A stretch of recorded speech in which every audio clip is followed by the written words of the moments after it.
KGF वाली बहू। निर्मला जी के बेटे सुमित की शादी नव्या के साथ हो गई और निर्मला जी बहुत खुश थी क्योंकि बहू रानी दिखने में बहुत खूबसूरत थी और नेचर भी अच्छा था।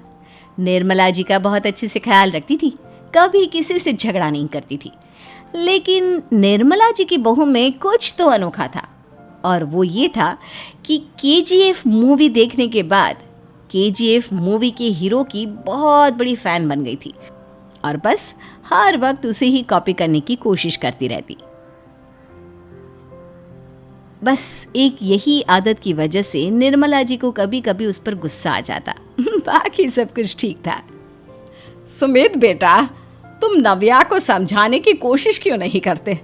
अरे बार बार केजीएफ के हीरो की तरह भेस बदल कर घूमती रहती है कॉलोनी में, सब देख देख कर हंसते हैं। क्या करूं मम्मी, मैंने उसे कई बार कहा कि बहू हो बहू की तरह रहा करो, लेकिन उसके सर पर तो केजीएफ का भूत सवार है, किसी की सुनती ही नहीं। ठीक है बेटा, तो ऑफिस जा, मैं एक बार और उससे बात करने की कोशिश करती हूँ। थोड़ी देर के बाद नव्या अपने कमरे से निकलकर बाहर आती है।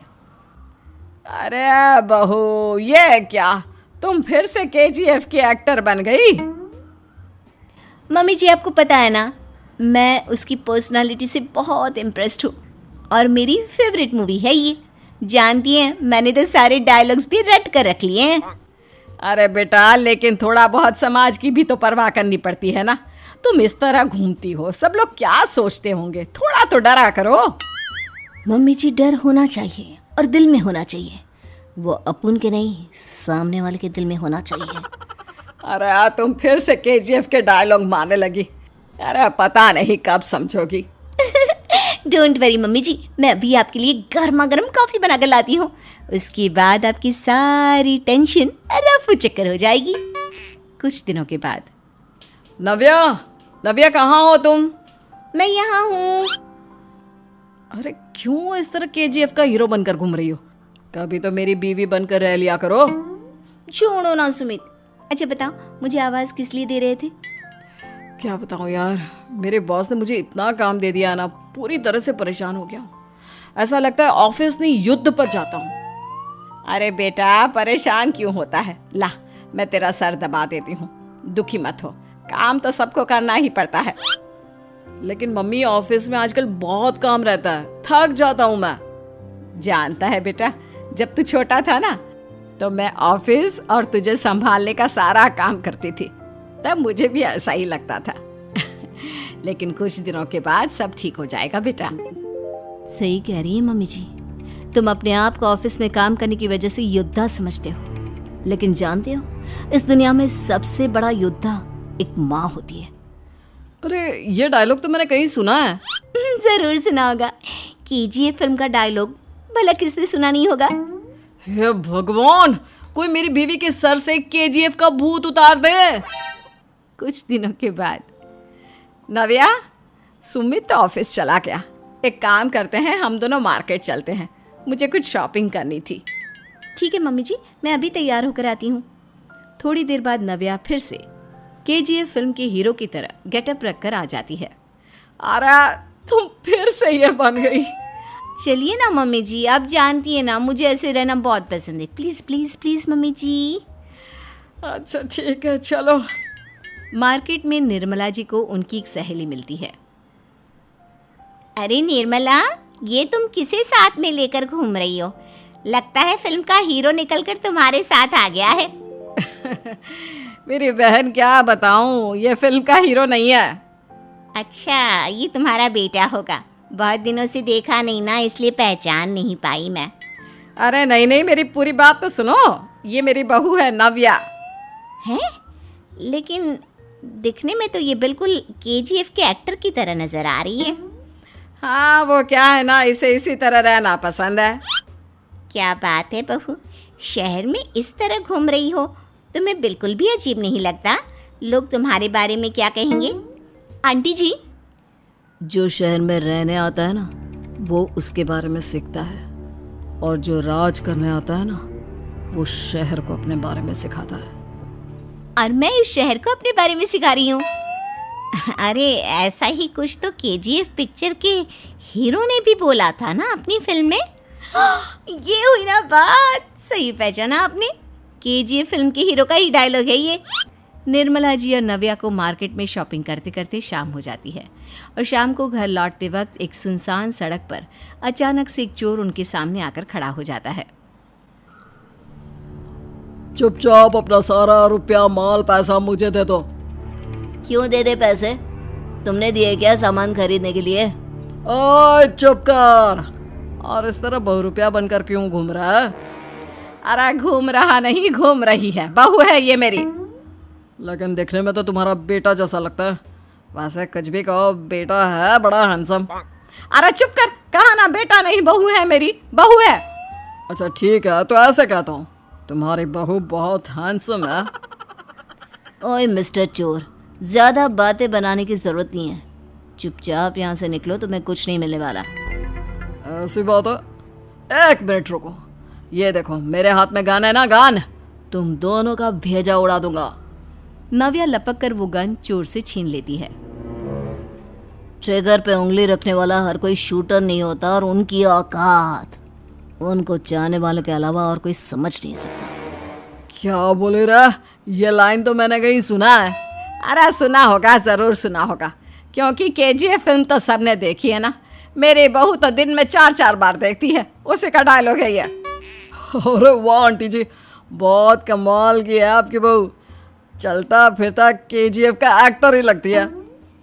एक काम करो, अब तुम यहाँ से चलते फिरते बनो, वरना तुम्हारी ये जो नकली गन है ना, इसी से नकली गोली चलाकर तुम्हारा नकली भेजा उड़ा दूंगी। चोर डर के मारे वहां से भाग जाता है। कुछ दिनों के बाद एक दिन सुमित नव्या से कहता है, नव्या, मेरे कुछ दोस्तों ने शहर के बाहर जो बड़ा सा गार्डन है ना, वहाँ पर गेट टुगेदर का प्लान बनाया है। तुम भी सही वक्त पर रेडी हो जाना, हम भी चलेंगे। रेडी होने में तो मैं माहिर हूँ, और आप तो जानती ही है ना मैं कैसे रेडी होती हूँ। नव्या प्लीज, इस बार मेरी बीवी की तरह बनकर तैयार हो जाना। केजीएफ का एक्टर फिर कभी बन लेना। नहीं सुमित, मैं तुम्हारे दोस्तों से पहली बार मिल रही हूँ। मैं अपना असली हुनर तो दिखाऊंगी ना उन्हें, ताकि उन्हें भी पता चले कि तुम्हारी बीवी बीवी नहीं, बल्कि एक बहुत फेमस फिल्म का स्टार है, स्टार। ठीक है, तुम्हारी जिद के आगे मेरी कहाँ चलने वाली है। और फिर सुमित अपनी बीवी को लेकर अपने दोस्तों के पास पहुंचता है। यह है मेरी पत्नी नव्या। अरे मुझे तो लगा ये तुम्हारा कोई नया दोस्त है। हाँ, मैं भी बहुत देर से सोच रहा था कि सुमित का नया दोस्त तो बड़ा हैंडसम है। आप लोगों को गलत फहमी हुई है, मैं इनका दोस्त नहीं बल्कि इनकी बीवी हूँ। अगर आप बीवी हैं तो बीवी की तरह क्यों नहीं रहती? आपको देखकर तो ऐसा लगता है जैसे सुमित अपनी किसी कॉलेज की फ्रेंड को लेकर घूम रहा है। अब क्या बताऊँ यार, तुम लोग ही समझाने की कोशिश करो, मेरी तो कोई बात नहीं सुनती। अरे भाभी जी, ये तो बहुत बुरी बात है, रियली वेरी बैड। हमारे दोस्त को तो बीवी के साथ रहने की फीलिंग ही नहीं आती होगी। If you think I am bad, I am your dad. अरे भाभी जी, क्या कमाल का डायलॉग मारा है, मजा आ गया। आप तो एक्टिंग भी बहुत अच्छी करती हैं। हाँ, लेकिन बस एक ही इंसान की एक्टिंग करती है मेरी बीवी, केजीएफ के हीरो की, और उसी की तरह रूप बदल बदल कर घूमती रहती है। यार सुमित, तेरे तो मजे हैं, चलता फिरता सिनेमा हॉल तेरे संग चलता है।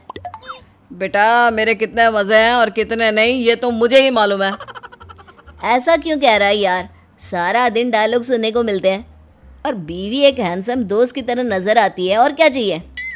क्या बताऊं भाई, कई बार रात को सोते वक्त जेब में नकली गन रखकर सोती है, और फिर झटके से मेरे सर पर गन तान के केजीएफ के डायलॉग मारती है। उस वक्त मेरी क्या हालत होती होगी, ये तो मैं ही समझ सकता हूँ ना। सुमित की बात सुनकर उसके सारे दोस्त जोर जोर से हंसने लगते हैं। शहर में रहने वाली निहारिका की शादी गांव के राम से हो जाती है। निहारिका को ज्यादा किसी चीज का शौक नहीं होता, जिस वजह से वो ससुराल में खुशी से रह रही होती है। लेकिन गोलगप्पों का प्यार सबको बहुत परेशान करता है। देखो जी, हमारी शादी को ना 1 हफ्ता हो गया और मुझे गोलगप्पे खाए हुए पूरे 7 दिन बीत गए। इतने लंबे समय तक अपने गोलगप्पों के बिना मैं आज तक नहीं रही। ओहो, आई बड़ी गोलगप्पे खाने वाली।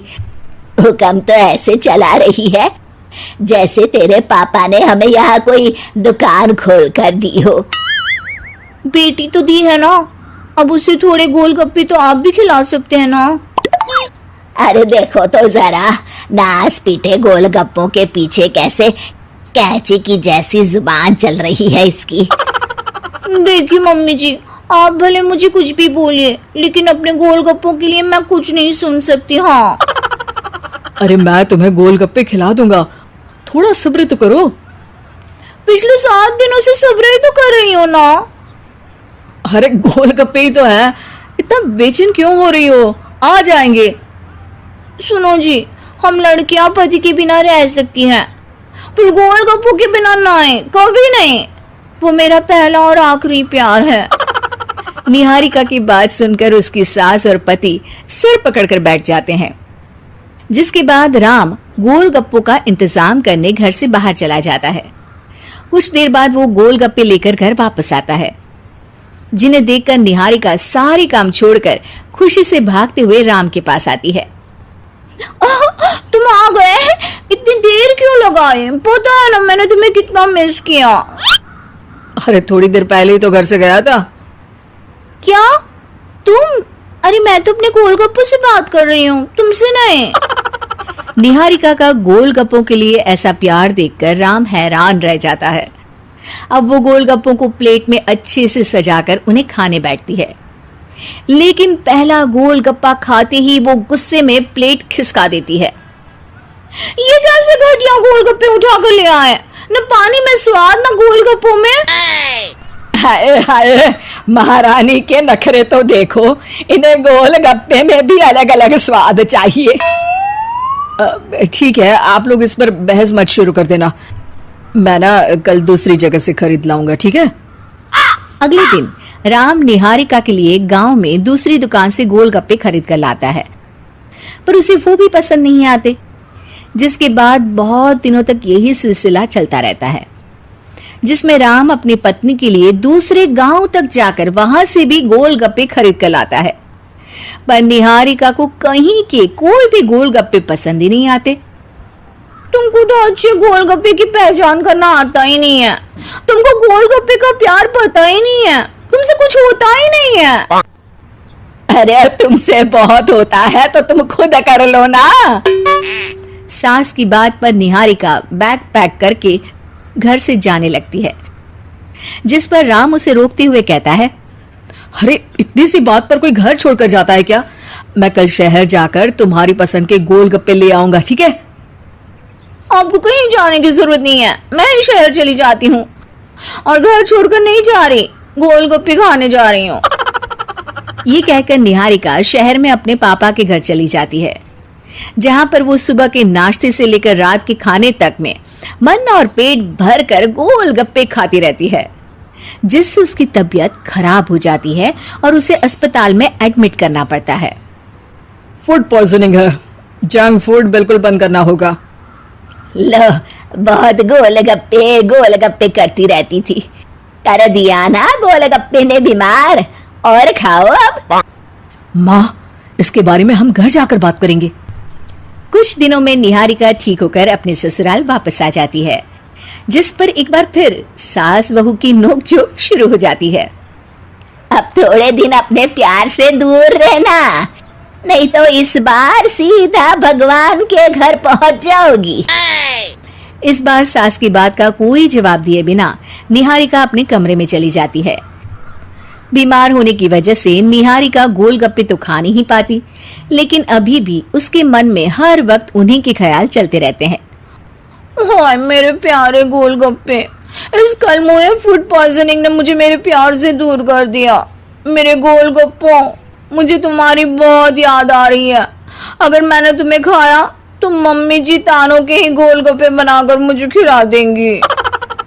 एक दिन निहारिका अपने चेकअप के लिए डॉक्टर के पास गई, जिसके घर से निकलते ही राम रसोई में जाकर कुछ करने लगता है। शाम को निहारिका के घर वापस आते ही उसकी सास कहती है, शक्ल से तो लग रहा है कि डॉक्टर ने थोड़े और समय तक गोलगप्पे बंद कर दिए। अच्छा है, कम से कम अब हमें पूरा दिन गोलगप्पा पुराण तो नहीं सुनना पड़ेगा। सास की बातें सुनकर निहारिका चिढ़ते हुए अपने कमरे में जा रही होती है। तभी राम गोलगप्पों से भरी एक बड़ी प्लेट लेकर उसके सामने आ जाता है, जिन्हें देखकर निहारिका का चेहरा खिल उठता है। ये मैंने तुम्हारे लिए बनाया है। तुम्हें अपने पसंद की चीज खाने से कोई नहीं रोक रहा। जितना खाना है उतना खाओ, लेकिन उससे खाने की एक लिमिट होनी चाहिए। हाँ बहू, किसी भी चीज की अति हमेशा नुकसानदायक ही होती है।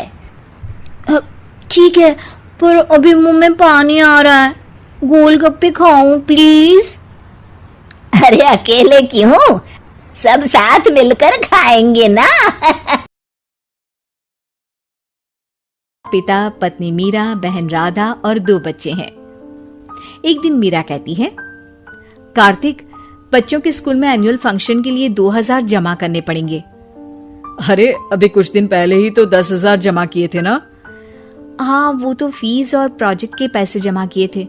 अभी तो अगले महीने एडमिशन फीस और किताबों के पैसे भी जमा करवाने पड़ेंगे। 40 से 50,000 का खर्चा है।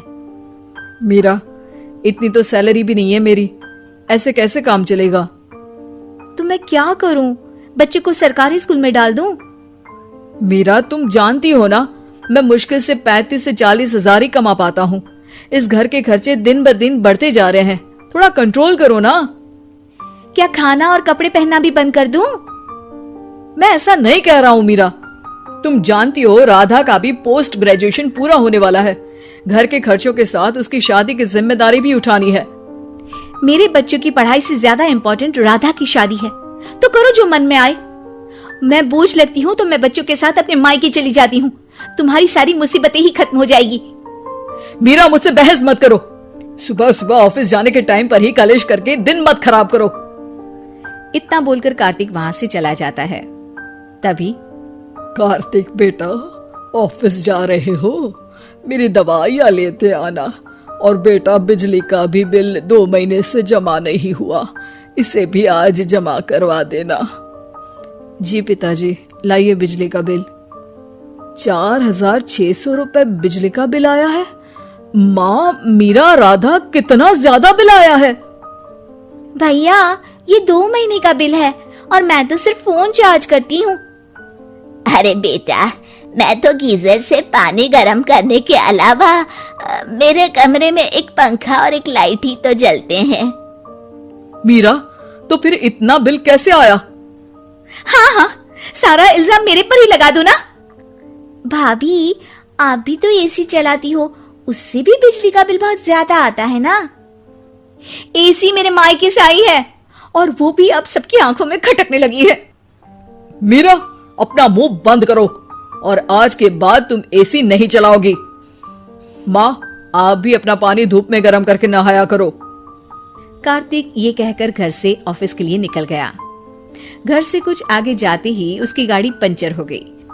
कार्तिक को पंचर बनवाकर ऑफिस पहुंचने में लेट हो गया। बॉस ने कार्तिक को अपनी कैबिन में बुलाया।